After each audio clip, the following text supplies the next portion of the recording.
provocative. Today's Bible reading from Luke 4:21 to 30, following what we started last week. Everyone loved Jesus. They were also proud that he had healed folks, welcomed folks, and proclaimed that God's promises were now being fulfilled, until he started to say more. This is what it was sort of like. You don't really respect me. I'm going to say stuff that's going to make your brains hurt and that will make you angry. You think that you're the ones who are oppressed? You're the oppressors.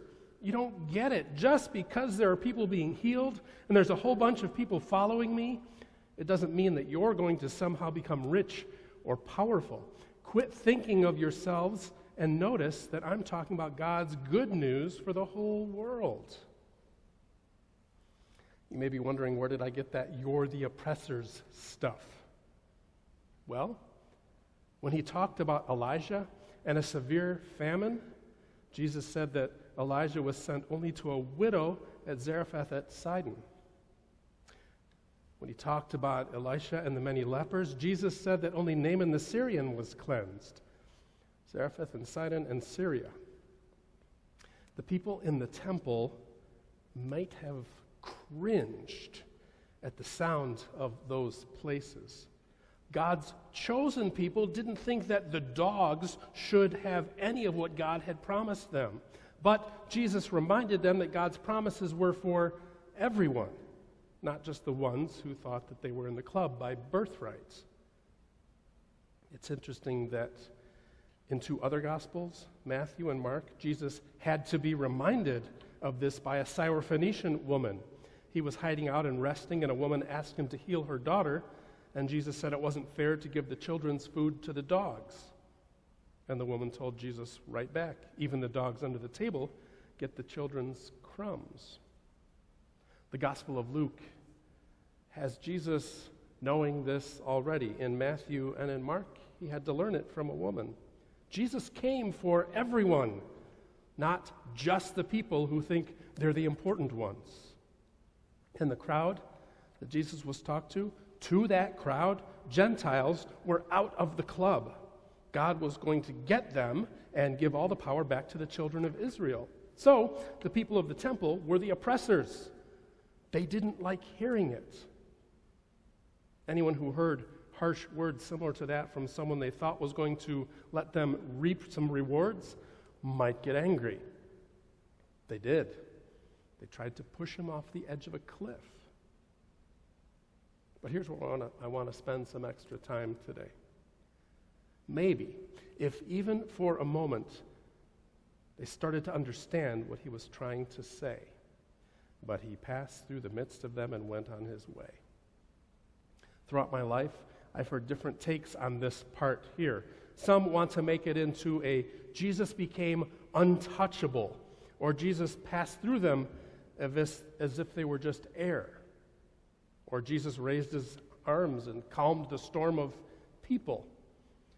They count this event among the miracles attributed to Jesus. But maybe, even though the people were angry, maybe they weren't angry enough to kill. There were always debates in the temple. Sometimes the debates got heated. I don't know if there are other times where the people tried to throw someone off a cliff.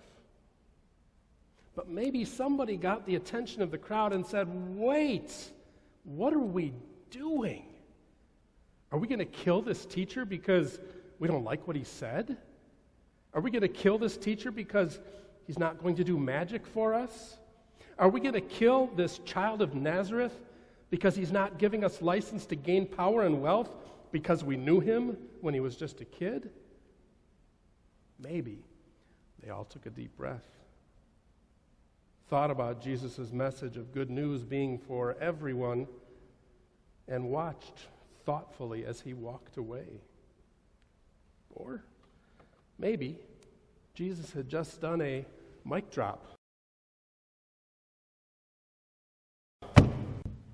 and walked off. It's possible. I wonder if Jesus' words maybe provoke us to anger today. I wonder if we can In the moments or even seasons of anger, take a breath, pause, and breathe again. So let us pause before we speak or praise. Let us look inward, seeking to discover eternal truths implanted there by God. Let us remember that to be loud is not to be right. Let us remember that a foreigner is not to be mistreated. Let us remember that to be dark is not to be ugly. Let's also remember the words of Oscar Romero. We who have a voice must be a voice for the voiceless. Our job is to love one another and to never try to push someone over the edge. Amen.